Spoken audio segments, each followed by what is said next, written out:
So, Now that one right there was about 18 pounds?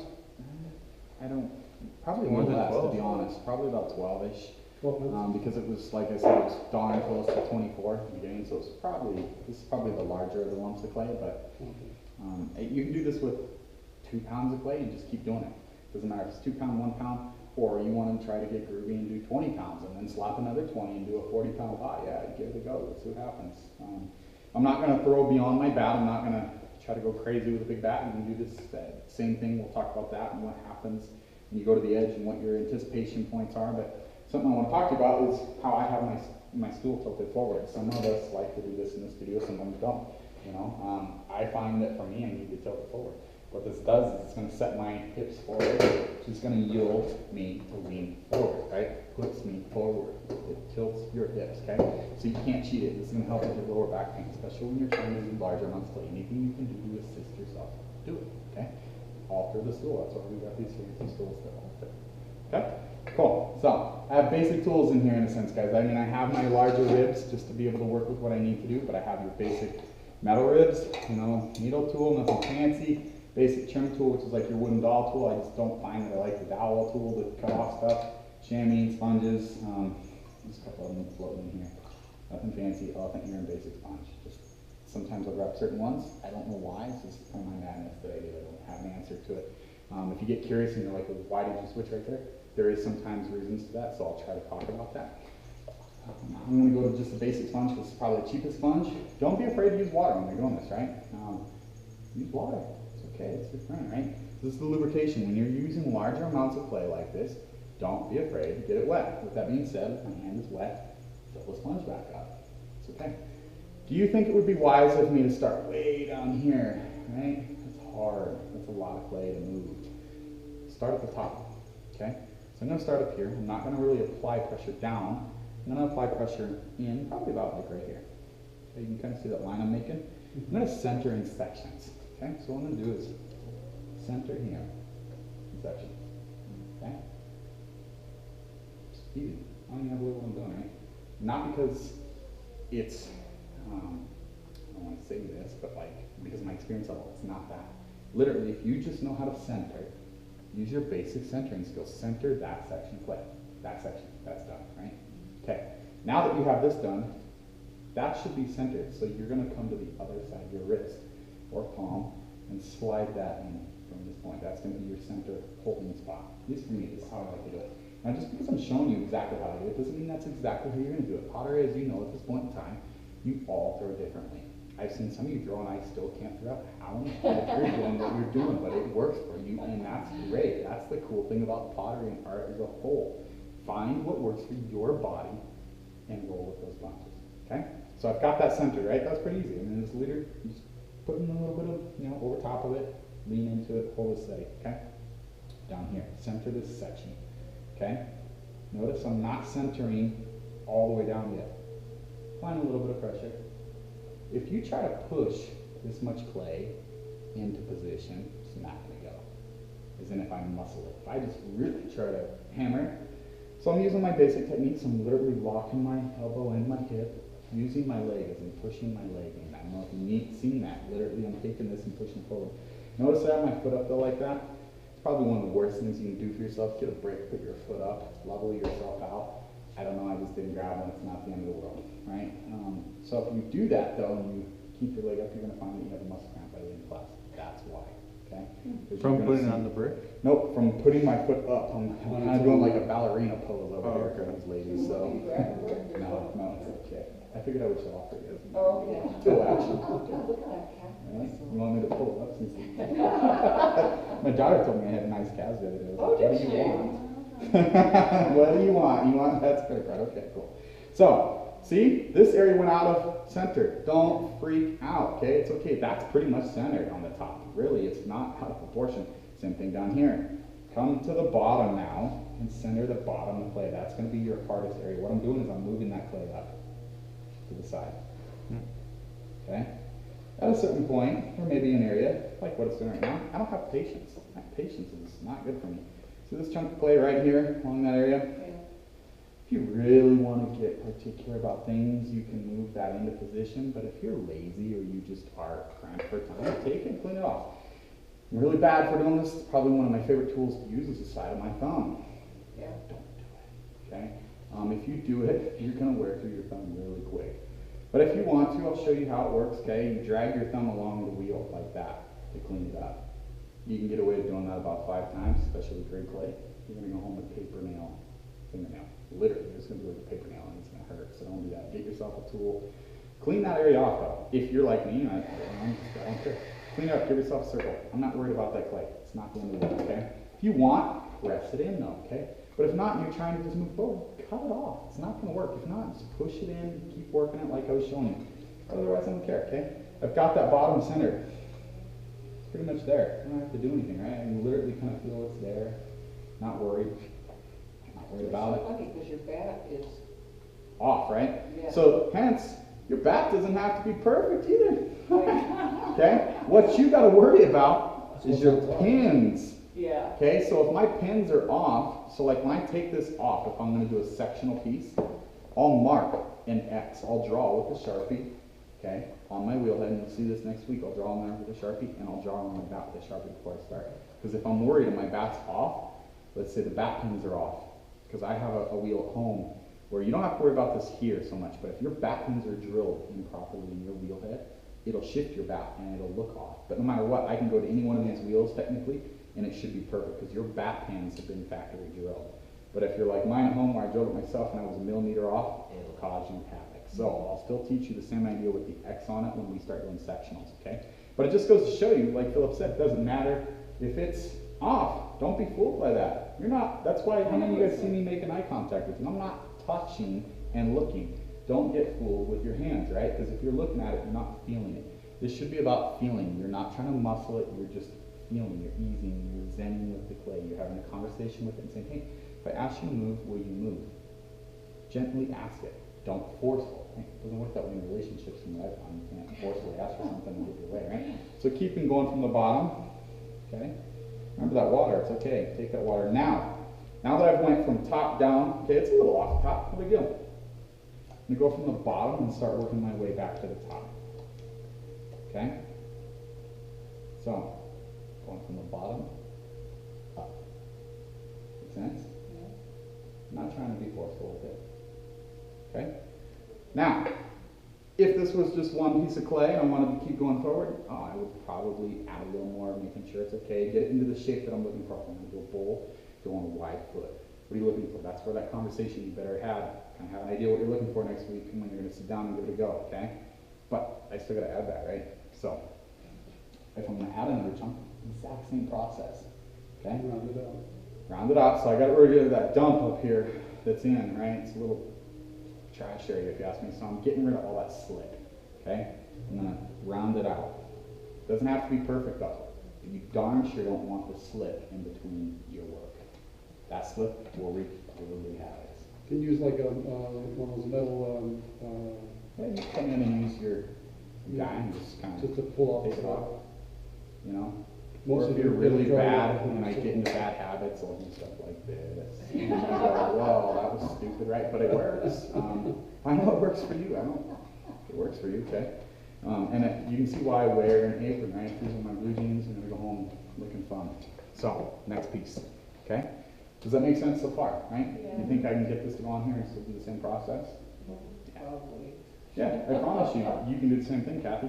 Doesn't matter if it's 1 pound, 2 pounds, 3, 20, 40, 50. It's the same process. When you watch someone throw 300 pounds, it's the same thing. He's taking his time, except he's muscling it into shape. But he's taking time doing it. He's being particular in his movements, nothing's forced. If you jerk and you force, you're gonna have a problem when you do this, okay? So I have a problem though, because it's not perfect, right? So take that time to kind of give yourself, if you would sit down and you prepared it properly like I should have, right? And I'm bad teacher, guys, I'm sorry. I should have made this into another rounded shape before I started. Kind of like I did when I first sat down and did this, okay? But I'm really bad because this is what I do at home. I always forget it. I'm like, oh yeah, you stupid, you were supposed to put it down before. Why didn't you do that, okay? So I'm taking time to do it now. Getting kind of that Hershey's Kiss baseball shape, if you will, okay? Notice I'm just using my leg. You can use another wheel. There's only 5 of us in here. There should be extra wheels. There's extra table space. Since we're done talking next week, none of that junk's going to be across the top. So you guys will have the whole table and all that area to work. Okay? Close down here. Right? So come in and round out an area.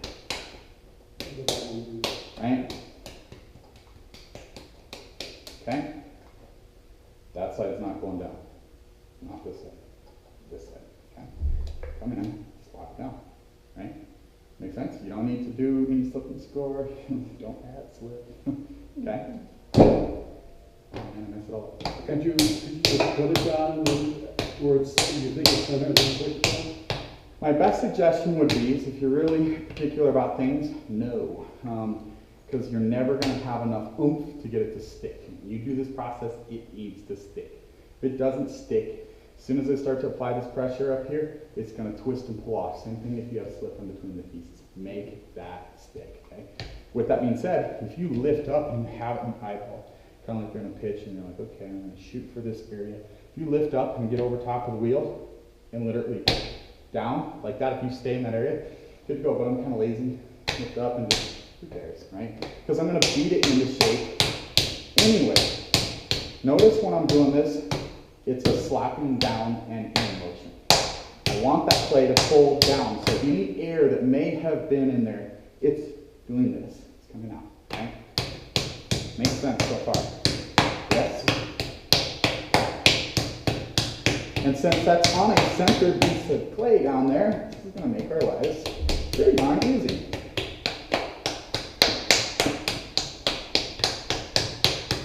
No questions so far? About anything? Pretty straightforward, honestly, right? Why'd you take this class then? You guys already know all this. Yes. So, same process. Start at the top and work your way down. Find your sponge.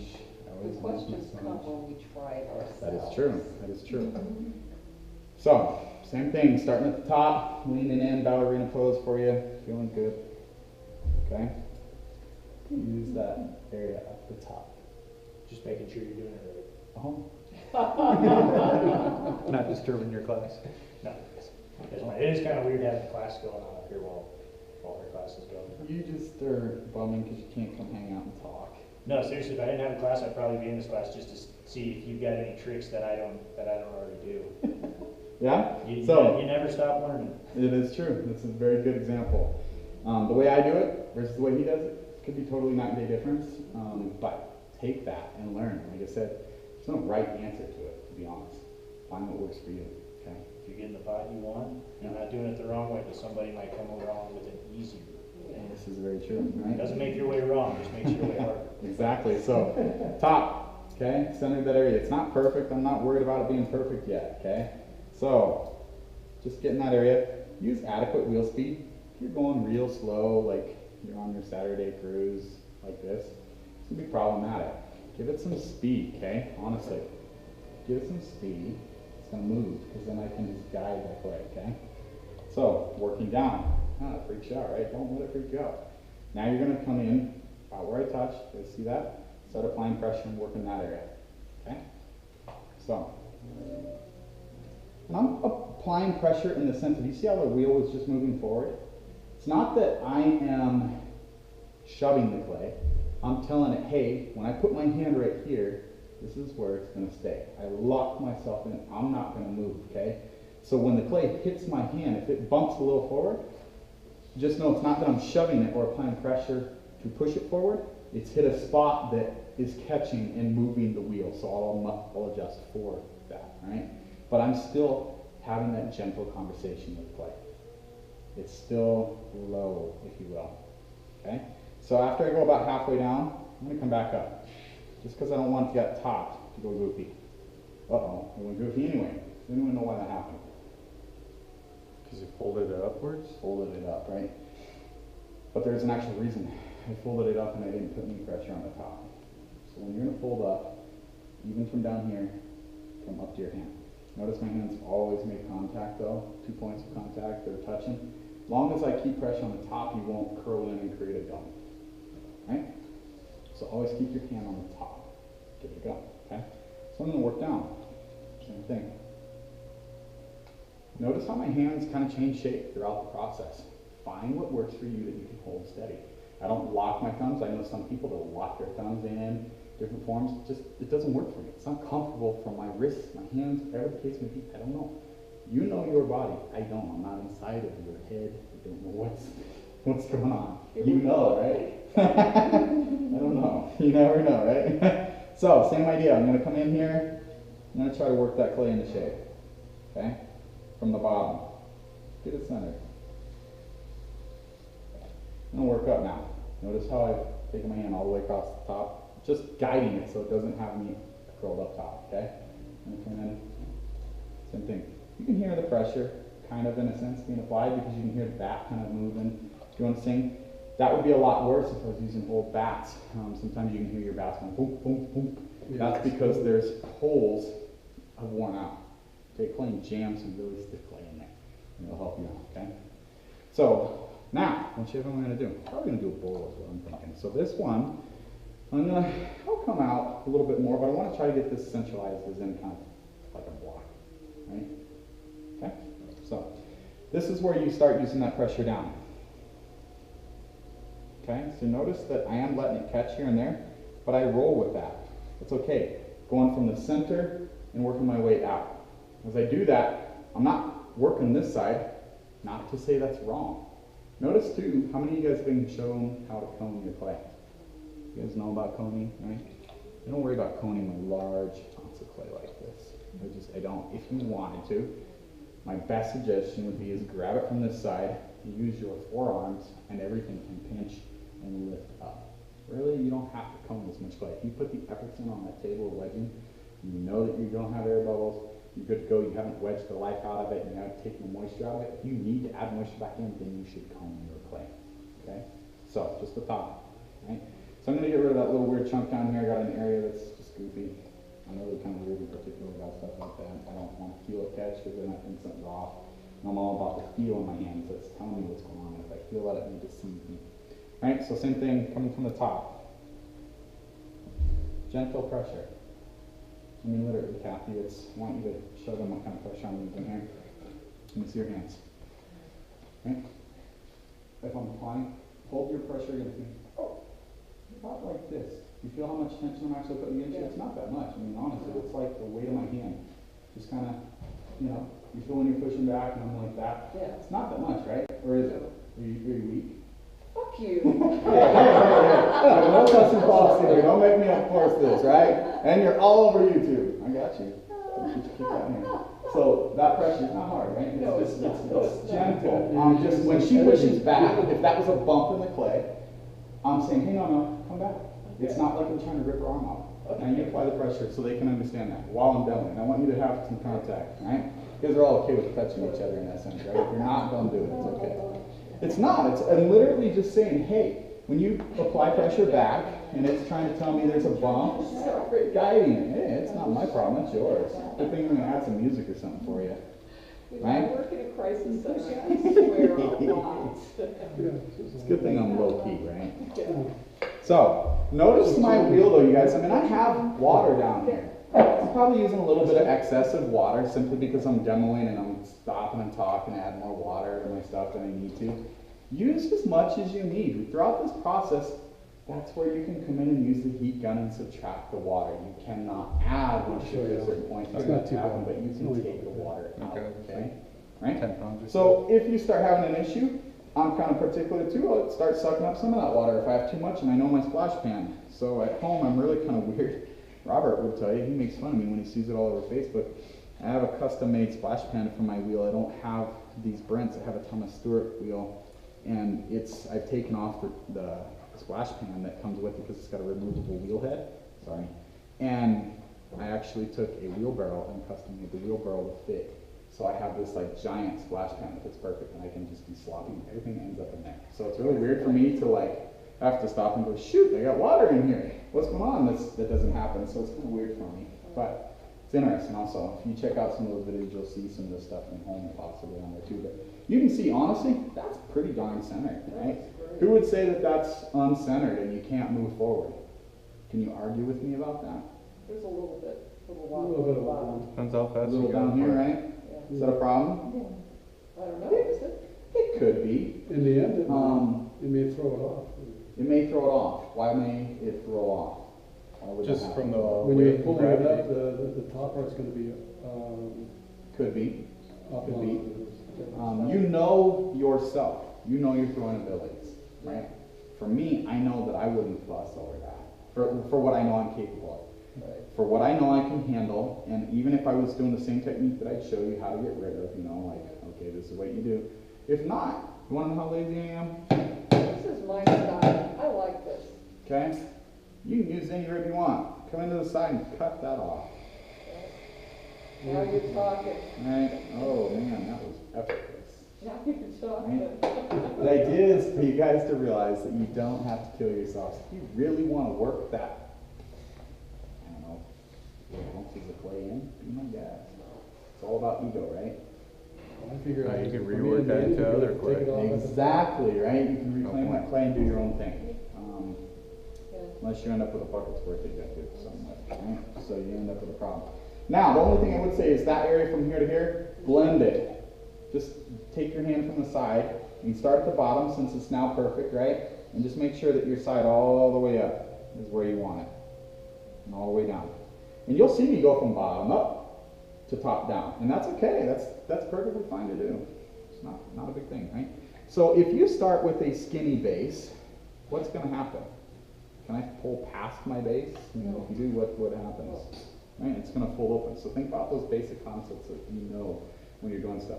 However, if you're going for like a giant traditional oriental looking shape, yeah, you want that little skinny base. Just know that, yeah, you can come out. You can always come out and flare out, right? But I can't have my base be wider if the base isn't wider. With that being said, if you're in really wide flat platters, you got to have a big platter to start with. So you got to have a big bottom, a big bat to make that happen, okay? This is just a basic 14-inch bat. Obviously, it's a little off, like you guys pointed out, okay? But it works. So if I was doing a big plate like that, I'd need a 16-inch platter. I think Scott has 16 sitting over there. Is that what those are, 16? I think so, yeah. Yeah. He'll have to take this off. Mind you, he's going to make a big mess. It's okay. That's part of making big work. Hence why I decided to make myself a custom splash pan at home so I can do 24-inch platters and never make a mess on my floor because I got real tired of it. You guys will find that if you get into this, you're going to go, I hate cleaning up in here. It stinks. Yeah, I don't know. It's just part of the process. So there's not a way around that in here that I know of yet. So if you find something like that, let me know because I would love that for you. So I have another little technique that I kind of cheat with in a sense. From this point, I was always shown to, push my work open and find that divot centered point. I don't do it like that. I hold my hand on the side, I pop my knuckle out, my pinky if you will, and I am going to hold my hand in a steady position and create a divot. Notice how it kind of rounded up on me. It's not the end of the world. I don't care about that. It's not going to affect anything, okay? Notice when I did that though, I got a nice little perfect spot to start with, okay? How it kind of rolled out, and it's funny. Yeah. Don't freak out about that. It's okay, right? Okay. From this point, I'm going to put it in nice and deep. So I'm going to actually come back more to the top and just let my hand slide across there and drive that knuckle in a little bit deeper because I want to really have a defined area for my thumbs. Okay? Make sense? Just another little trick I like to show, or that I use. Okay? The more water you add, the more grit you're going to see. And you can see how gritty my clay is. You can actually see that. This is a pretty gritty clay. This is that Ricker with grog. So it's really, really gritty. You can hide that grit when you come in and you use the flare, ribs. I'll show you how we do that when you start actually working towards the finished piece. Because I'm taking my time. Am I taking too long to demo this part? You guys want me to move faster? No, go ahead. It's good to go kind of thing, okay? So I have an advantage, I think, because I'm a hitchhiker. I got a hitchhiker's thumb. I was told when I was younger. So I'll take that hitchhiker's thumb in that area where you kind of see it's uneven, undulated areas in the side. I'll do it with as little water as possible. I'll take my hitchhiker's thumb, pressing towards like 9, 10 o'clock region. I'll kind of press down and just hold that. If you don't have a hitchhiker's thumb, that's fine. I don't care if your thumb is as thick straight as possible. Take that side and just kind of press in from that 10 o'clock region. So I'm trying to hold my thumb like I don't actually have a hitchhiker's thumb, but you can see what's happening, right? So you can see both angles. I really want to set that defined area, but I like my hitchhiker's thumb, so I'm going to go back to my way. Okay? Just setting myself up. Right? I'm going to fill this back up with water. You guys see what's happening? This is all nice and centered, so my hand should be able to be guided by that centered clay. Okay? I'm gonna take, if I just dive in both fingers straight down like this, I'm gonna have a problem. My knuckles are gonna roll around and everything get goofy, okay? Offset my knuckles, and then they kind of undulate, and once you get pressure applied to them, they become tighter and they don't move, okay? Like that, okay? So I'm guiding my left knuckle or thumb digs in first. You can see it actually is digging out clay, right? I'm gonna take out that clay so you can kind of see what's happening with the water, see what I'm doing a little bit, because I have to have that lubrication in there for this work. You can see how it actually dug out an area. Now I've got an area for my thumbs to go in. Once I start doing that and dig down, I'm going to dig in as far as I can and then change my hand position to something else. Okay? You can always start with the second way and just dive in like I'm going to show you, or I still go with what's comfortable for me. I still go this way, and that's just what I do. Right? If you guys need me to ever stop at any point, just let me know. So as I do this, I'm just digging in. Notice my wheel speed isn't crazy fast, but it's fast enough that I'm in control, right? I don't need that wheel to go like this. If you get it like this, that clay is then going to tell you bump, bump, bump, bump, and you're going to freak, freak, freak, and you're going to try to muscle it. Find the comfortable wheel speed for you. Talk with the clay, like I said, see what it's telling you. Have that conversation. Each and every one of you are going to throw at a different speed, okay? When you use large amounts of clay, there's nothing more important than finesse. Pretend it's an art and you're trying to show off in that sense of movement, okay? I think I'm doing it to my problem is I was going too fast. Could be. You can muscle it with, you know, with the fastness. I'll show you a little bit differently on that one where it's kind of already set up. When you do two pieces and you slap them together, it's easy to get air trapped. It's very, very easy. So it's a technique in itself. Once you get the technique figured out how to do it and not get the air trapped in there, your life is made.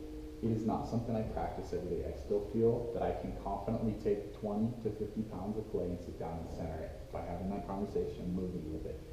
If I get past 50, he starts trying to tell me what to do and I don't like that, and I start trying to force back, and it's just not a good relationship. That would probably benefit me to use that technique where I take what I just showed you, slap another piece on, okay? Because above 50, it's you're muscling. Even if you come in section, section, section, by the time you get down at the bottom, out here where the wheel is, and you have a bat, you know, like this, it's hitting you pretty fast out there, even with the wheel going really slow. It's, you know, the farther out you get, the more revolutions it's actually hitting than that center point. Does that make sense? Okay. So, don't muscle it though. It's just that simple. You're just trying to gentle the clay, okay? So by this point, I've got my hands dug in as far as they'll go, okay? I can't go any farther. See that? I got short, stubby fingers. So at a certain point, go in so far. 2.5 inches, 3 inches. Yeah, which is far enough. If you've set this up properly, you should be able to dive in with your fingers and do the next technique, no problem, okay? Meaning that left or right, this is just the way I do it. Robert probably have a different way to show you. Same thing with any other instructor. They're gonna have a different way to open up. You could even dive right in. As soon as you get that center part, just divot it down, you could dive right in with your fingers and just start. For me, I feel like I can't control this from not happening. I don't care how strong I am, when I dig in, I cannot get that to not happen. So I do not dive in, even when I slap my fingers over top of each other, okay? So for me, another little trick that I like to do, I want to make sure there's plenty of lubrication in there. I stick that sponge between my hands, it's nice and wet, so if I have to, I just pinch my hands harder together and it lubricates for me. So as I'm doing this, even with smaller work, I'll lubricate the piece like that, okay? So right now I'm going to start out with probably the ring in the middle. It's my strongest fingers, I feel like. And then I can get in, and as soon as I get that to happen, they kind of divvy around each other like that. And then I get those in, and then from there, it's all the hand will go in, okay? So you're going to see that process. I'll try to slow it down. So what I'm doing is I'm not stretching out. It's going to look like I'm stretching out, but it's not really stretching out. It's just that my hand is getting inside the clay, okay? So I want to feel the bottom, make sure that my finger, that middle finger is the longest one, it's touching that area, and keep digging straight down. See how it's expanding? Putting my whole hand in there. This is the point where when you've transferred technique from thumb to that, it's really easy to offset your piece, okay? So I'm just trying to make sure that that doesn't happen, so take your time. That was a big sigh here, right? Yeah, no, just, Too much? no, I just, it's, Too slow? no, I'm learning stuff that I'm doing wrong. No, there's never wrong. It's like, How you've been doing it, it's been working, has it it's not? worked, but it's been hard. It shouldn't be that hard. It shouldn't be that hard. That's exactly right. So, I invite you to share exactly what you're learning as fast as everybody can. Yeah. And, maybe the next time we have it, we'll, cap it off at like 6 or 7, so it's not totally crazy packing. I think 5 is an amazing number, because you guys will have plenty of one-on-one attention. If there was 8 in here, it'd be hard for you. What's the reason for using the other sponge? Yeah, it was floating. See what I mean? It's one of those weird things. I've seen it and I was like, hey. So another thing I struggle with, and I have this cup, I don't, if you do this, please just rinse it out, because you guys use this for glazing. Yeah. So Jessica was in here earlier, she helped me because she knows how when I throw it home. I took 2, they came out of my tool chest when I bought these. There were these weird, like, caddy things inside there. I took 2 of them, and I drilled holes and put nuts and bolts on the one side to hold it. So what happens is when I throw it home, I have one that hangs on the inside and one that hangs on the outside. All my tools hang on the outside. My wet sponges all stay inside there and everything stays wet. I'll bring it in next week so you can see what it looks like. It's kind of cool. You can do it with any 2 containers, really. Because then it just hangs on your bucket and all your tools. The biggest problem is, and I do this all the time, I don't know how many of you guys do the same Yes. stupid thing, right? One day I got myself real good. I mean, like 2 inches the needle to the straight in, and that was the day I had enough. I couldn't throw for like a month afterwards, and I was like, no more. So that's when I decided, why am I being goofy? I was going to make ceramic ones, which are all fancy, that Ego thing, right? And I was like, no, it's going to get broken. It's going to get, just do something. Take some plastic and put some pieces together. It's the best thing I could have ever done. Because then I drill holes on the one side, and I can just leave my sponges in there, and they stay wet. I'll show you. I'll bring it in next week. So hence why it's in this, because she knows how I like to keep my stuff organized. She knows I'm kind of, like I said, I'm particularly different. In a sense. So I took out all the water though, because I want to check where my depth is. When you're throwing big stuff, if you're like me, you better have a big foot, right? So if you're gonna have a big bowl, you better have a big foot. It's that simple. Don't be afraid to leave some girth in there, okay? Did you guys see how I did that? It should be a straightforward technique, right? Yeah. We've all learned this. If not, we have a Well, conversation. you want to have at least an inch? Probably about an inch, yeah, because, I don't know, you tell me. If you want to go like Oriental style, some of those pieces on little stuff have an inch deep foot. Yeah.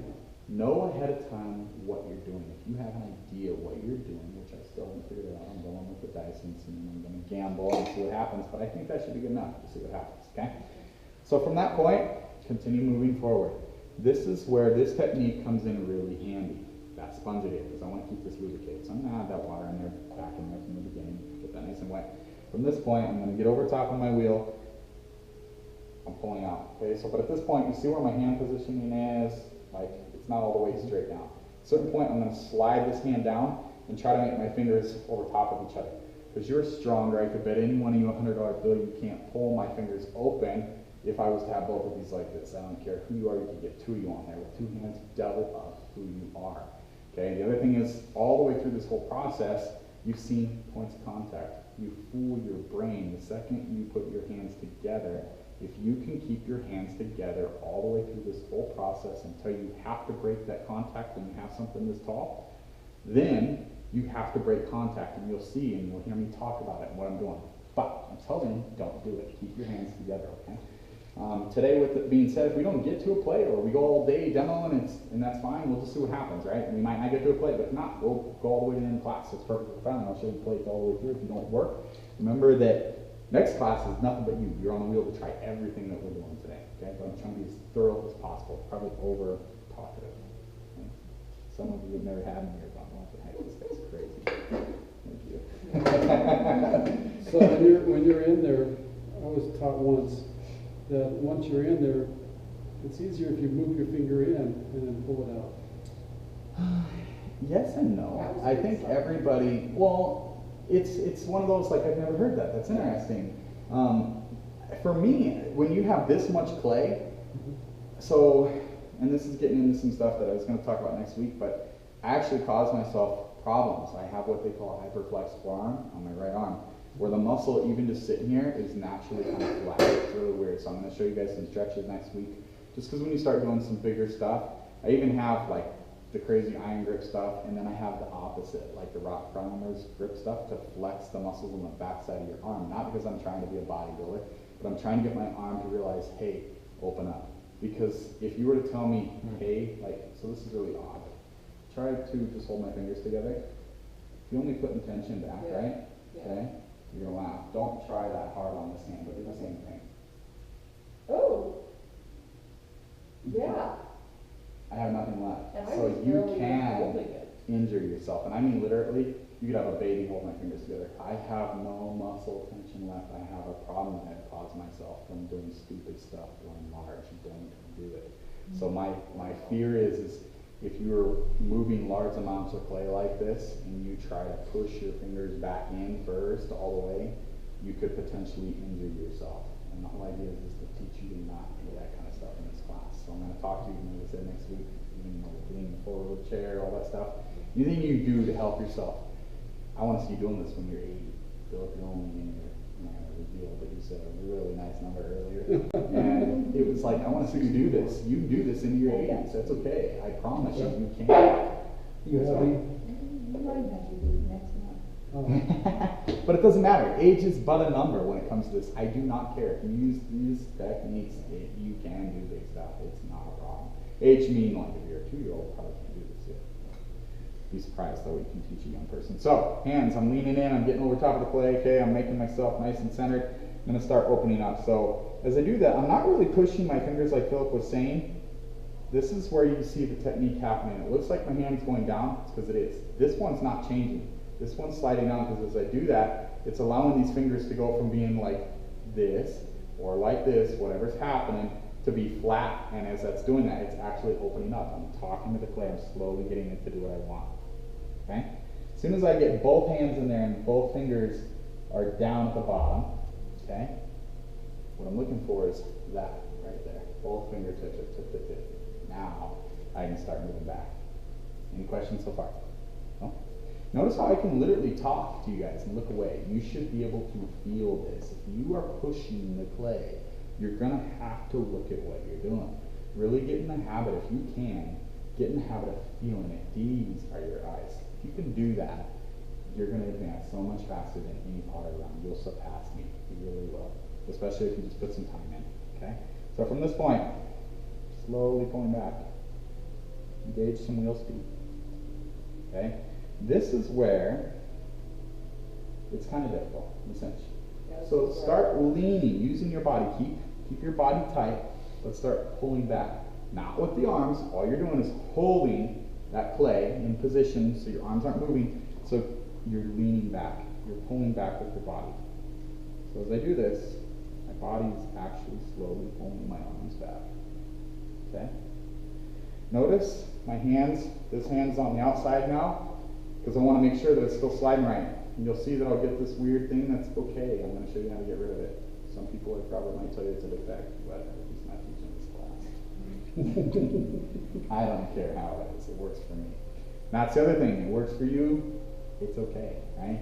He'll tell you, no, you're going to get an air bubble. It's okay. You're probably right. I'll show you how to defeat that air bubble, right? So I'm just feeling the bottom, making sure I was running across, just like before. If you want to have a flat bottom, you're going to have a flat bottom in the bottom of your bowl. If not, you're going to have that nice concave, swooping, flowing motion. Leave the clay. Think ahead of what you're doing. I still don't know what I'm doing. Just kind of playing with it. I'm showing you guys the process. That's what it's about, right? So I don't anticipate myself getting a finished piece out of here. I'm going to bring in something from home that I've thrown that I need to trim so you can see what it looks like, see trimming process throughout stuff, okay? So, how far do you want to go? How far can you go? Does anyone know the answer? No. To the edge of the clay. To the edge of the clay. If you expand, surpassing the edge of the clay, you have a huge problem, right? It's going to give you big, big problems. So I have a really beefy foot on here. I mean, I can take off some serious clay. I mean, probably 10 pounds of my clay is still on my base. I mean, honestly, that's beastie. You can have a really beautiful foot. So let's talk about that real quick. When you have a piece and it looks stagnant like this bucket's growing out of the wheel. That's hideous. And an artistic background, you probably were formerly trained like this. They're going to tell you that no. It should have a presentation different than the ballerina posing for the last hour here. If you give yourself that oomph to your piece, it presents it. It's like saying, hey, I'm beautiful, look at me. It doesn't matter if it's a mug, plate, whatever it is. You can even see that plate, look at the foot on it. Still looks beautiful sitting there from the side, in my opinion. It has a presentation there. It's not just growing out of something. Think about that. Give yourself the clay to use. It's not wasting it. It's a part of the process. Some of us have gotten to a point in the studio, not just the studio, but everywhere, where you want to do quick fixes without foot. that's okay, be my guest, but it still kind of looks hideous if there's not some kind of presentation on the outside, right? So, think about that when you're doing it, right? So, at a certain point, I'm like, ah, shoot, you know, I'm pretty weak, I can't get to this. This is another technique that you can use, okay? You can come in, I don't particularly like this because you see what's gonna happen right here? Unlimited, okay? When you're doing large amounts of clay, you can't use this, but if I had a smaller amount of clay, like this piece, like let's say I had a lump about this diameter. See how I can get this in here when I first got my holes dug? If you grab these handles and you slowly lean back, what do you think's gonna happen? It's the same as when I had my hand inside and it was opening up. So for those of you that have that wrist problem and that even the hand strength problem, something like this is really straightforward. I'll have this with me for the next couple of weeks when you guys are doing stuff. Give it a try if you want. This amount of clay, it don't work. You can see what it doesn't, it clearly just, you can't do it. And you know, even now, it's not gonna work. The diameter is limited by the diameter of your opening. So this is set for something kind of standard, right? Like your smaller pieces, and you get it in there. I was actually use this to show my daughter, hey, there's another way of doing this. So just gives you an idea. You can try that next week, give it a go, but I can't show you how it works because it's. Well, when you're pulling it back too, even though it's smaller, even when you're pulling it back, it's gonna make it wider.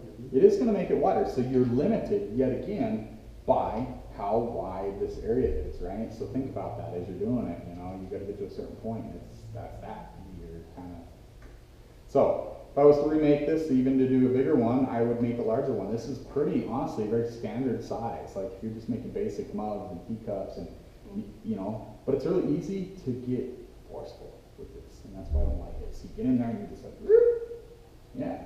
You forget that it's like, hey, still have that conversation with clay and be gentle with it. You're talking here, saying, hey, will you go this way, right? So, but I want you to be aware of this. This is a tool. It's not like some weird marshmallow shooter or something. I don't know. So, from this point, you can only go open so far. So I'll open it up a little bit farther, not too much farther. Personally, I like to open up my work a little ways beyond what they probably would say you should. About right there. See how I give myself this lip right here? It's because I know where I'm at now. I know that when I start my pulling process from here up is all pullable, okay?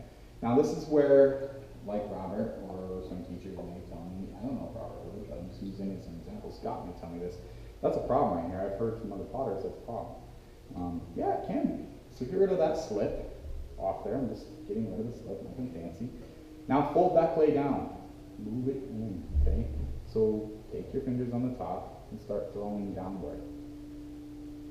Notice I didn't throw up. And sometimes you may just get rid of 10 times slip like I just did. It just said, nope, not gonna happen, slip, goodbye, okay?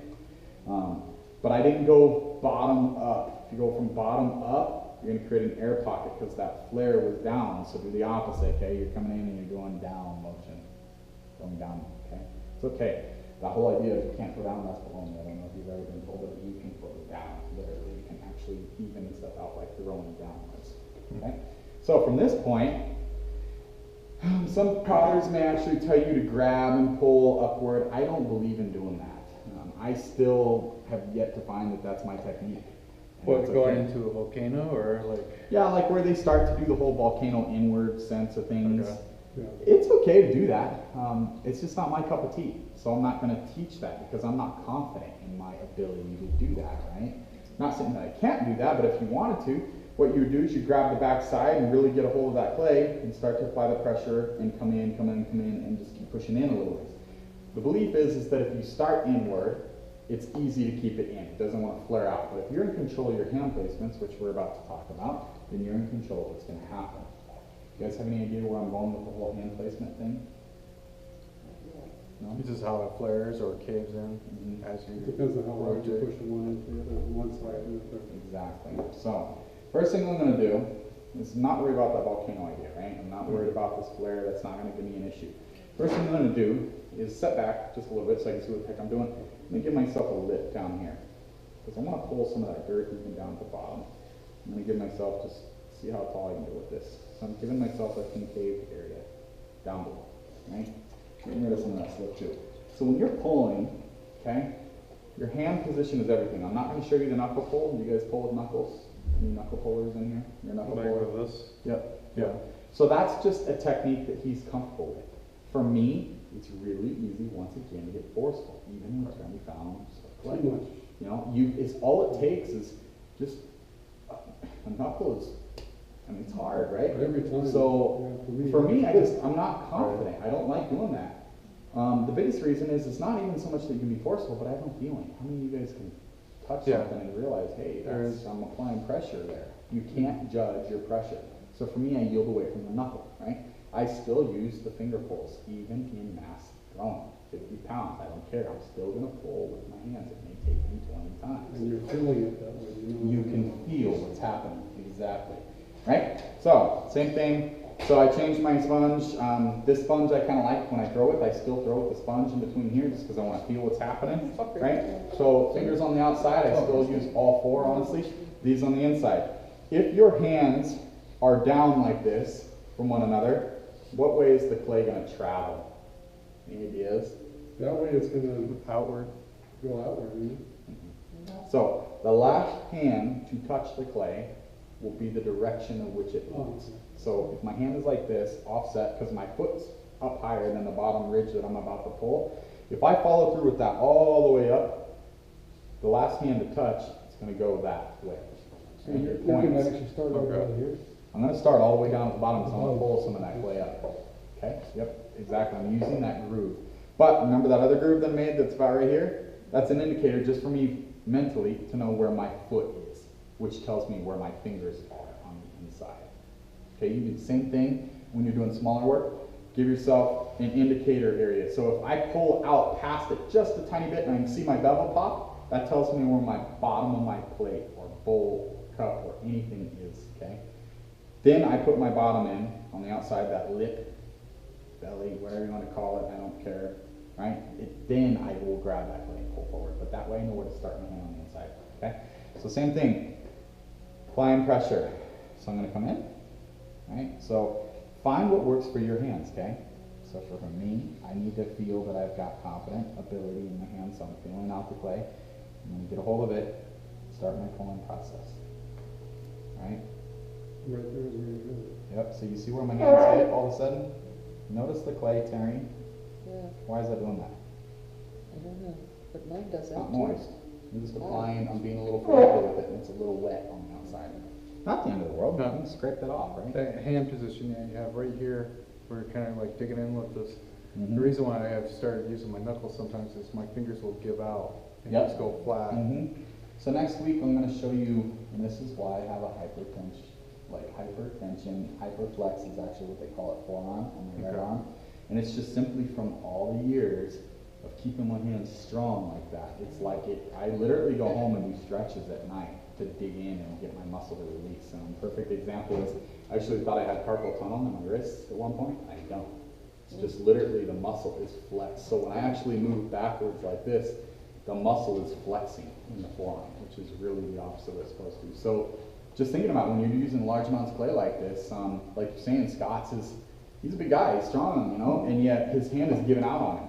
It's just simply working up that muscle in the front. So if you're going to start doing some of these exercises that I'm going to show you next week, I'll bring in and just briefly talk to you for a couple minutes in the beginning of class. You ever seen those spring-loaded things that you squeeze? Yeah. Yeah. Just that kind of stuff. If you want to get into doing this, this will help you. You can even get the guitar or the rock climber versions where it's individual fingers. That'll help your throwing skills. Give it 5 minutes a day, you'd be amazed how easy it is for you to be really strong in your fingers and keep them steady when you're throwing, okay? So that's something I was going to kind of touch base on next week. I have the stuff that I was going to show you. So I'm just adding water once again. Going to set my lip at the bottom, right? Notice how it climbed a little bit. More or less that first pull for me is to get it set in the motion of which I'm going to go. Mind you, it's a bowl, so I'm going to try to keep my bowl shape as going up, okay? So, right? So I'm going to go up.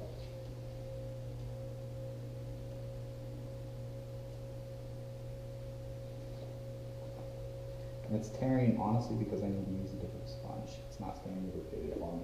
So know your clay, know what's happening, feel it out. So right now, you can see all my lines, my throw lines. That's perfectly fine. You can see how fast I'm traveling up, how fast I'm not. You can actually see that I'm being forceful in the manner that I'm not letting the clay move my fingertips. Where Scott's saying it gives out, keep a strong hand. If you're going to use the finger pull, If not, maybe yield over to the knuckle pull, it'll benefit you, but also just watch what happens by changing out my sponge here. Those will disappear. Because it's not staying lubricated as I'm going up. So, how many pulls was that? 2. 2. I kind of feel like after 3 is when I'll come in and resituate my top. About every 2 to 3 pulls. Depends on where I'm at in the process, okay? So, sometimes at a certain point you'll see me just kind of pick up the water from the inside because it's sitting there rotting out in my clay. Get rid of that. Remember that water is what we were talking about. So when you start doing a plate or something, like the next piece we're going to get to, hopefully, you'll see that you get a problem. So I'm insetting that bottom area. Okay?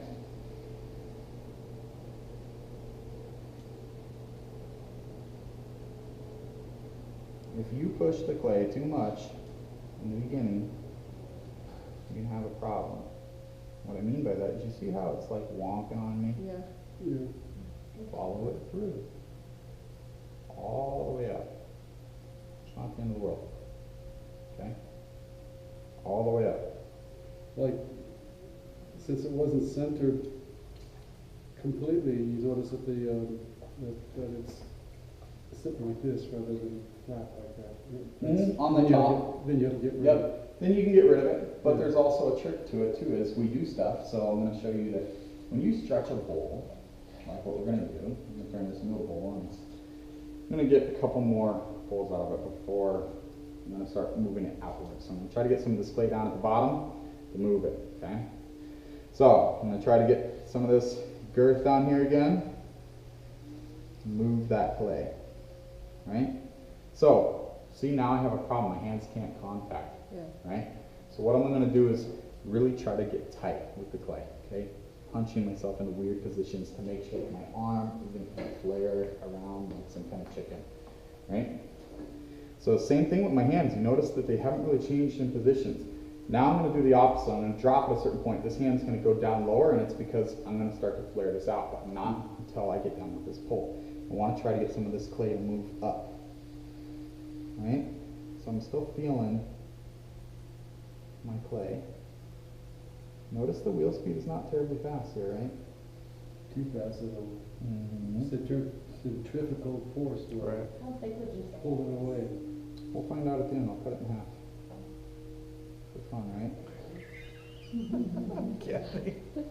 No, this is nothing major. So, what you're seeing though, essentially right here, notice how I stopped and all of a sudden I came back through and I want to get that follow through?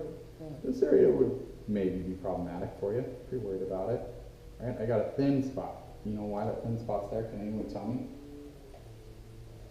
I know exactly why it's there towards the top.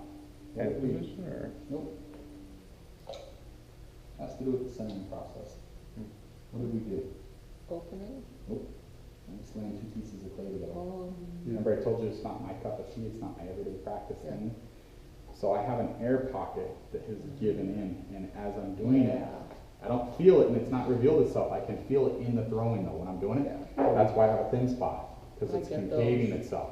Okay. So when you realize you have something like that, you can roll with it. So kind of just keep going, just kind of see what happens and see if it reveals itself and how big is it, whatever. Or cut off where you feel it is and just say, okay, that's a lesson learned. Move forward, right? It's not my cup of tea to throw with the 2 pieces together, but you will find that over time, it's just like any normal process. The more you do it, repetition, it's going to yield you better results. You get So better you do and better. one piece, throw it, and you throw the other piece, and then you just, after it Like becomes, sectionals, you mean? yeah, Or then you can put it on top of it. yep, so like in the next class stuff, you guys are gonna learn, not next class, but the following one, you're gonna start to see a sectional pot come to life. And you're gonna come in with seeing a finished piece completely being at this point where it's gonna have ready for me to inlay a groove. And what you're gonna see is the bottom half of the base, kind of like what you're seeing right now, okay? It won't be nearly as thick as this. I'll give you an idea because I'll cut into it when I make it ahead of time to see how thick it is, but you'll see third class in, you're gonna see a piece pretty much just like this, and this is gonna be the beginning to a base that's gonna erupt, okay? So just to give you an idea before we start to stretch this. So now, I'm gonna come in and compress, right? So when I compress, I kind of do a weird pinching and even use my pinky or even this finger, just depends. I just wanna see what's going on, and I can feel that air bubbles, you can hear it kind of squeaking. You can hear it. Yeah, it's working its way up actually to the surface of this piece. So that can kind of give you a problem, especially if you start to stretch this into the shape. Okay? Now that thickness that you're at, is that consistent with what you want for height? If I was gonna follow through with a vase, yeah, totally. For where I'm gonna stretch this into a bowl, it's gonna get out real easy on me. Because remember, the farther you stretch it, the clear it thins out, right?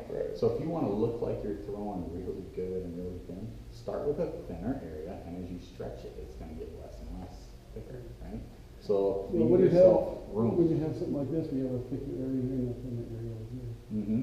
And it's not terrible. I mean, honestly, it's a little bit, but it's not enough to freak out about, honestly. I mean, I would feel like it's okay. If I was doing a vase, I wouldn't care. And the next part, if I was doing a vase, is I'd come in and I'll double rivet, which you're going to see me double rivet anyway. So I'm going to take two softer ribs, and I'm just simply compressing both areas. This is before I start anything into any shape. I'm going to double rib, okay? You can use whatever ribs work for you. I just happen to grab two softer ribs, okay? So I'm going to come in and I'm double ribbing. This is something you need to learn. If you are not comfortable double ribbing, get comfortable now. So all it is steady, steady. When you're using a double rib, you notice how it tries to jerk my hand still? Get tighter. This is where if you can get yourself tight, it's going to benefit you. So what you're doing right now is you're removing all the slip gunk, but you're also compressing the wall, so you're not going to have a problem when you move forward. And I'm kind of getting a feel where that air bubble is, or if it's an air bubble, or what's going on, right? But gives you an idea. Actually thin that out. Doesn't look too bad, even just like that. So third class in, this is what it's going to look like, except I'm going to have an area. You see the air bubble? You see Yeah, it? right there. You see? In the middle? Should be on your right. Yeah. There, you see? Yeah. Yeah. That's one air bubble that can give you an issue. Just pop it, you know, come in and literally stick to clay, get rid of it so you can stab it. Not worried about it because I'm not trying to keep this piece, right? So, now I'm going to actually start to stretch this into a bowl shape. So, ribs are important when you start doing any piece, in my opinion. I don't care where you're at, you should start learning ribs because it's like the best friend. These are great, but I can't hold my hand in this shape. That's impossible, right? So, I'm going to start stretching this just so we can start moving forward to see this.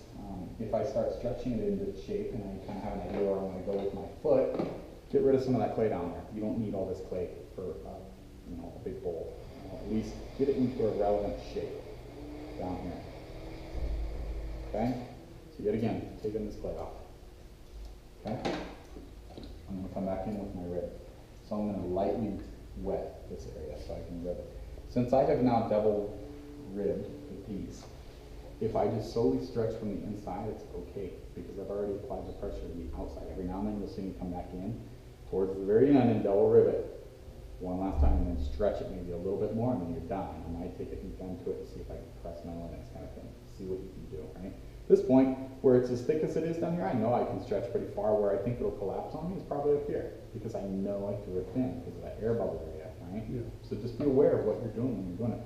I personally like to start up here. I find that it works best because I can start to guide the clay down. And then from there, I'll start down at the bottom and work my way back up. Notice the rib really doesn't have any hard marks like this one, right?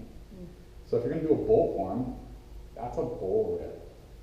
This kind of is if you stay in that area. But the second that touches, You're gonna make a you end mark. up with a mark, right? So that's why these ones that are like this, you can flow all the way through, which is kind of nice. So just keep that in mind. I keep my hand on the outside, just guiding myself, okay?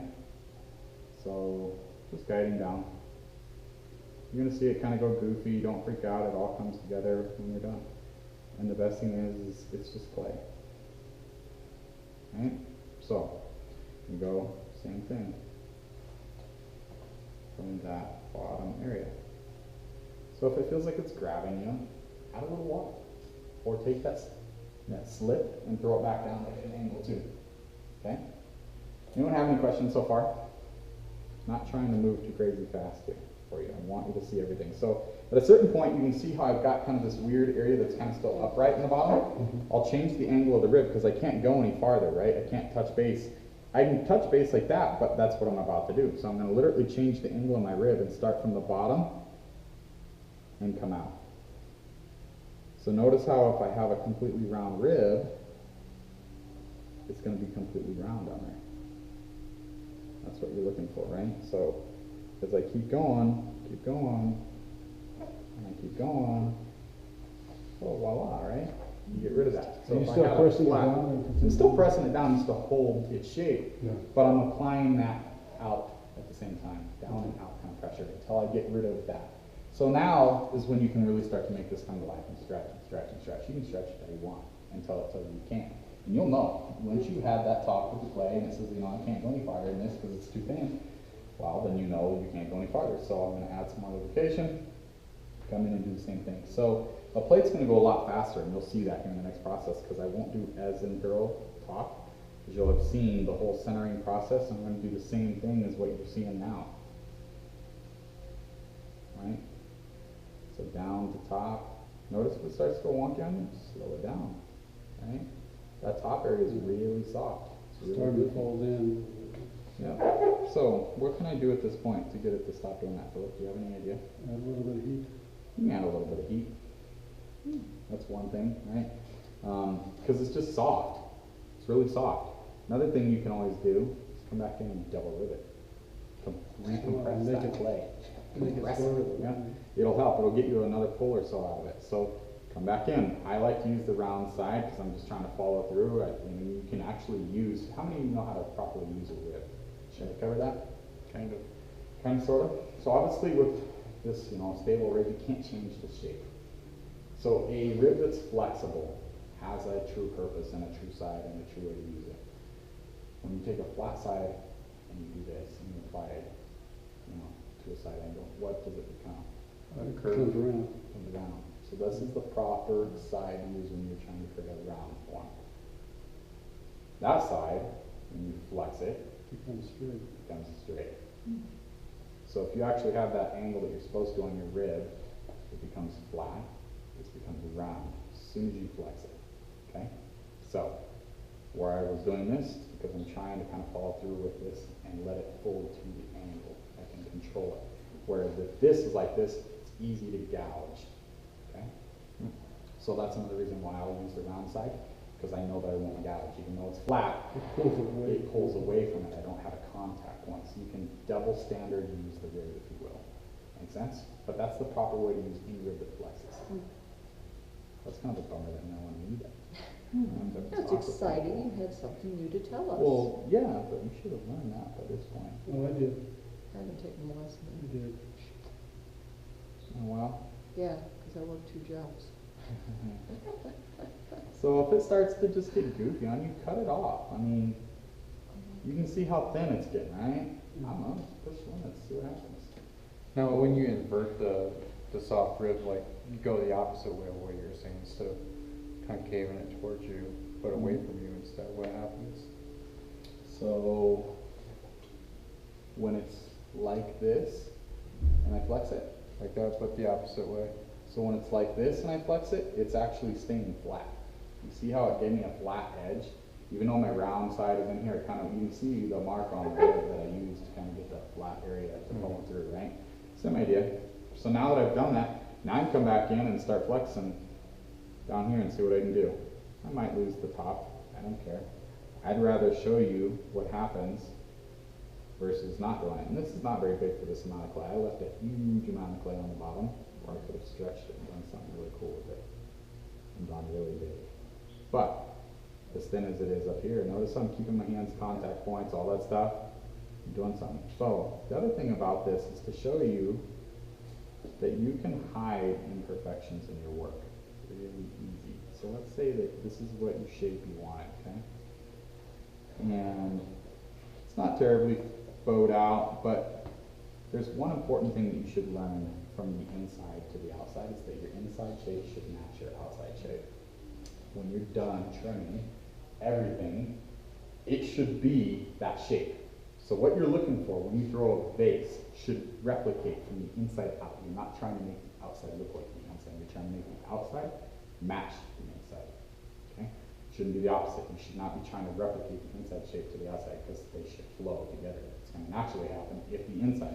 So that being said, there's a lot of extra clay down here. So when I trim in, I got really kind of cool options down here. I got all that extra clay, I can trim that in and it's gonna give it that really kind of ump talk we're talking about. But to me, it's kind of boring, like I need to do something up here and I need to hide my imperfection so that wobble's not there. So what I'll do is I'll keep stretching it. Notice how I can get rid of that wobble shape by stretching out and just keep going. Kind of disappears, right? Or am I crazy? Looks great. Okay, so still wonky at the top though, and I want to not lose any of my clay. This is where I would come in and do a heat gun, but I don't want to do that because I want to get to something else. I'm just going to smash this up, like I said, not doing anything fancy with it. So I'm going to come in and rivet. If I was to normally do this, I would take a heat gun and heat torch this area just a little bit because I want it to hold up, right? This clay is pretty soft. I'm almost guaranteed when I do this, it's going to fold over. Okay, does that make sense? Probably going to fold over. We'll see what happens. God bless you. So I can hide my imperfection. I'm going to come in. Notice where my pinky's touching on that outside. It's just stabilizer. Okay. Using my rib, kind of has that beveled area. Deciding what area you're going to do. If I want a flat area, then I better go to a flat area on my rib. Okay. See how it's going to fold? Yeah, It's starting to do it because I didn't. talking to you right now. It's telling me, hey, if you keep pushing me, I'm going to fall. So this is where I would say, uh-oh, heat gun. Okay? Biggest no-no that I can teach you not to do right now. If you said, I really want to keep this piece, but this bugs me, it's not perfect right here. I do this all the time. Do you know what I'm going to do? No, I would leave it. You'd leave it and sand it off? Okay. No, there's a way around it. Heat torch it. Heat gun it here. Torch it home. Yeah, not in here, right? So heat gun it. Heat gun that outside. So when I come in and I take a nice rib to it, I can apply pressure. The biggest no-no that you can do is, you see how I'm getting that rib defined line again? I'm getting lucky. That's all that's happening. Okay? Because normally, when you come back in and I'm applying pressure, you guys aren't seeing it, but I'm applying pressure with my pinky on this outside area. It's sliding right here. Just barely thick enough that when I'm applying pressure, I'm getting that nice defined line.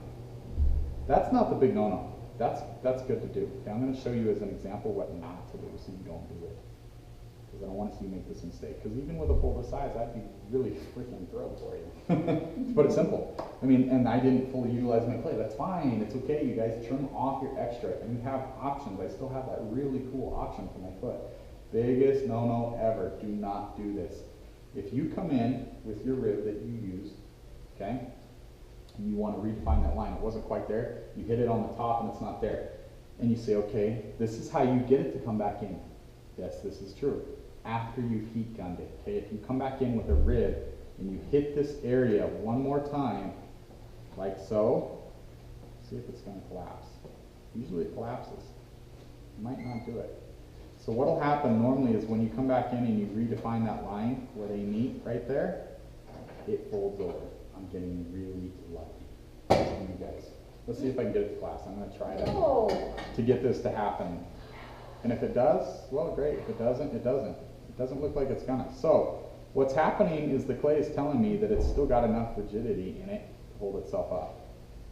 When I stop it, can you see that it's not absolutely perfect? No. Stop being, shut up and get on my thoughts. You can't tell, okay? No. Who are you showing off to? The consumer or yourself? Are you a machine? No. I like to think I am. I think I can make like the best stuff. Yeah, I think I make decent work, but when it spins, no one's gonna, it's not like you have your work on a banding wheel and you're showing them, hey look, it's not perfect. If they want that, tell them to go to Walmart, okay? They're not paying for that from you if they're making your work. Now, not to say that if I see an imperfection in it, I might question and go, wow, was that intentional? I got really lucky at this not collapsing, okay? So, with that being said, one last thing that I would do, and we'll see, we'll just keep pushing the limits. I do want to take off some of this area. You can take it off with a tool, right? And cut it off. You guys all know how to use that, right? But I'm not going to do that because it actually feels like it's holding itself together, okay? If it's holding itself together and it's got some thickness to it, because now remember, if you're going to trim this next week, I got about a 10 pounds worth of clay down there, and it's going to have to dry out. This better have some heathen powers, if you will, to hold everything else up, okay? So same thing with a flared plate. When you flare it out, like I'm gonna do on the next piece, because I'm gonna fly it faster on the next piece for you guys. You're gonna see how you gotta leave some thickness down there, and you gotta have it at the right point to trim. If you don't, and you try to push your limits, everything's gonna slump down on you. You're either gonna break this or not, or if you let it dry too much, you're gonna break it because the weight's gonna just dry it out, okay? When you put this on the trim, are you gonna put a chuck in the center to support it? No, you could though. You could definitely put a chuck in the center to kind of help hold up that area. I'd put a foam sponge type Right. thing on the area. I've been known to like that base that you guys see at the end. It's actually finished. It kind of looks gold and purple and stuff.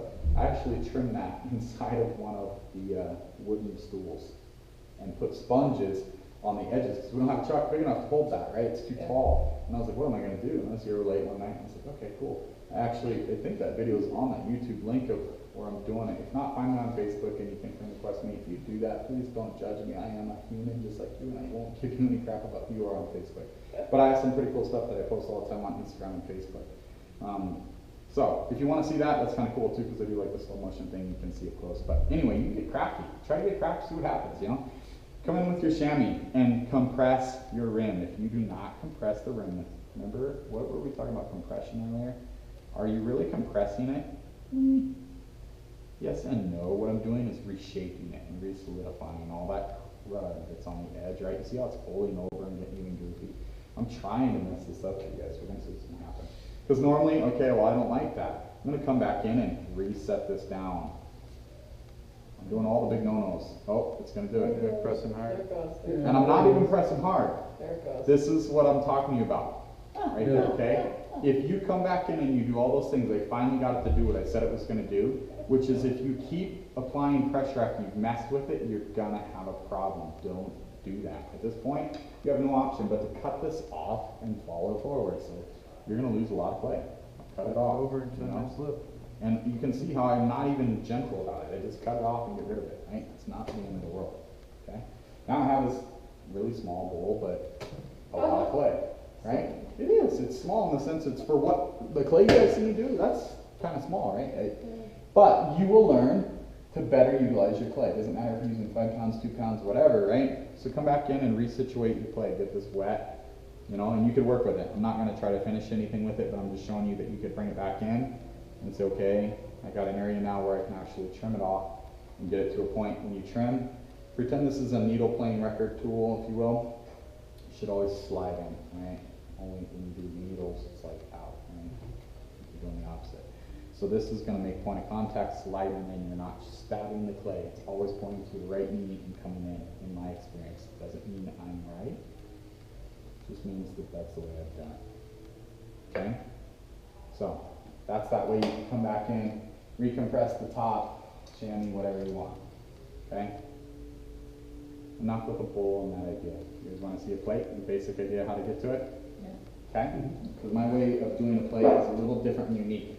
So you probably won't have time to do anything on the wheels today, just Yeah, so you I'm know. gonna take my clay off. So, Really? the process, so we got about an hour, you know, Yeah. which is fine. I'll easily be able to get to a plate in that time. So, because I won't do as in thorough demo talk on everything of like the centering and all that. You're going to see it's all the same process. I'm going to start down, down, down, and move forward with the plate. Okay? We're going to see how this goes. So I'm just getting this off there. Take this off. Same idea. You could always pop your back, like the splash pan off, get it off. Not worried about doing that. Maybe I'll have to. If you do that, just be conscientious that's holding water, right? Holding quite a bit of water. So, set this off to the side. Thank you. You guys are awesome. It's pretty heavy. I mean, you pick this up. I don't care. You guys can do it. That's a lot of clay. If I'm going to do something with that, if you were to run that through the kiln, oh, it's not going to turn out well for you. Make sure you utilize that. Put that clay to use. If you have that much clay on the bottom, you can still keep that. You might even just keep it like it is and trim it for fun next week. Or at some point, so you can see how much clay I trim off, and you're going to be going, is there anything left? Well, that's how you get light work. Don't throw it as thin as you can. You're not feeding anyone's ego but yourself. Get comfortable. Trimming is part of the process, okay? So trim. Don't be afraid to trim your work. And you can see I'm making a mess. Expect to make a mess when you work bigger stuff. That simple. Expect to break things more. expect it's a little more expensive, you waste clay, you're gonna nudge my piece, you're still in trouble, you're on video again cussing. Dang, again? I'm gonna have to report you, we're gonna have to have a conversation. I know, like I said, I do crisis work, please grow up. Right? So, don't worry about it, okay? So with that, I've already got this one pre-done. This is the one that Kathy kind of seen me do earlier. It's not really centered, okay? But it gives you an idea. We're gonna see a plate next. I gotta find my bat pinholes. So, this is probably the hardest part if you take something on and off the wheel, is to find the holes without getting the chamois goofy. So what I like to do is find one hole and then let the other one fall in. So you gotta find one hole. Okay, well, they, Do what? Yeah. my question is in order to make it that wide, you know, when you're throwing it, making it that wide, sometimes I actually use my whole forearm. Yep, you can Yeah. totally do that, and that's fine. Like I said, find what works for you. That's just another technique. That forearm is no different than this tool. It's just another tool for you. Or can you, I use the forearm because I know I'm compressing, Mm-hmm. but can you Share about also your just, compression? huh? Share about compression? Well, it's not that big of a deal. I'm gonna discuss that further with you guys, so you But don't freak out on You it. can also go in and pull it out. Yeah, totally. So what he's kind of talking about is when you're coming in, you're centering. If you don't have the hand strength, that's fine. I don't expect you to. Maybe it takes time to build that up. You can come in and hold yourself steady like this. I'll even show you guys what he's talking about. So, Yeah, but I get this kind of thing. because you're not You gotta allowing get the it whole to happen. forearms You wet. gotta use your whole forearm. So when you're doing it, But I think I get beaten Right. up by the clay. so what's happening usually for you is it's doing it to me right now. Yeah. Right, it's grabbing me, it's grabbing my hair. That always feels really awesome. And then what happens is I like it's that. catching out here, right? So you gotta keep your arm lubricated. So my guess would be grab a sponge and hold it in there Oh, so there's- and pinch, right? But this works really well to do it. You could even do it left arm and come in and do that. For me, if I was doing this technique, I would do my left arm. I wouldn't do my right arm for one reason. It's easy for your arm to slip away, okay? It's really hard for the clay to push me when all my weight or my body itself is behind it. It's like a brick wall, right? So I can just lean on it. That gets you going. And then you can come in and do this, right? You work it down. That actually works really well, though, to do that, you Of course, know? I do it the opposite way, because I'm left-handed. but, Yep, and that's another thing, you know, if you're throwing left-handed, just be aware that the wheel is, you know, gonna go in different directions probably. So you could use the same thing that he's talking about, come in and, you know, I'm not muscling it. So I kind of have to get this wet all the time. Right, yeah, exactly, you're gonna have to get away and see. There's so many techniques to do it, and this is a great thing. Another thing I always teach whenever I teach any class, you are all teachers, that simple. You're just paying me to help guide you, honestly, and show you some of the tricks that I know, because you all have something amazing to offer. Watch each other, see what's going on. If Kathy gets something really great, or you're like, damn, that's really not looking so good, learn something from it, because that's something to learn. There's always something to learn. I think someone said that earlier in here. Maybe I was wrong. Right, so I'm just guiding that clay now. If you're going so great, yeah, it's gonna be a problem, right? Don't do that. So, Okay. don't do that. Guide it. And if you really can't get it to go where you want it to, maybe you need to just trim it off. The needle tool. Needle tool can work one way, right? So with me, something that can happen is that bat can fool me every now and then because it's longer in areas, and if I rest my hands on the edge of the bat, it gives you a problem. So always stay away from the edge of the bat in my experience. The other thing is I still have a layer of clay in between the bat and my hand, because if not, you just press in like a He-Man on the bat, you're gonna get some real awesome calluses very quickly. And it burns. Yeah, exactly. They start out as a burn and then work down. So I'm gonna take that clay from the top and work it down. Notice my hand shape. I don't know, it's just something that I'm moving. Right? Okay. So this is a plate. It's going to be a hefty, crazy big plate. So if I was gonna probably do a normal plate that I was gonna keep, I would have a wider back, because I like a wide base plate, right? If not, this is gonna have a massive flange that's gonna come out. Which is nice also. Yeah, it's cool too. Notice, that's okay, don't freak out about it. Roll it down, okay? So coming from the top down. And voila, I'm pretty much there, honestly. Work in sections.